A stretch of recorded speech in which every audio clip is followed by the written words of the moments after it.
Hello, my name is Eleonora and I'm an Italian watercolorist, but I am also a full-time working mom, so I really know how difficult it can be to squeeze in even the smallest painting session in one of the very busy days that we have.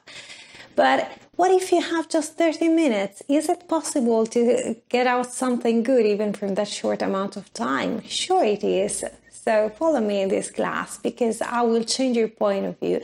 You'll understand that when you have very few minutes for painting, the most important thing is not the details. We have to change our point of view and we have to focus on some aspects like, for example, tone, value, lights, and things that will be very useful when we tackle more complex projects like, for example, very large paintings. So in this class, I will teach you also some tips that I use when I want to have everything at the ready so that I can start to paint the exact minute that I say it's painting time.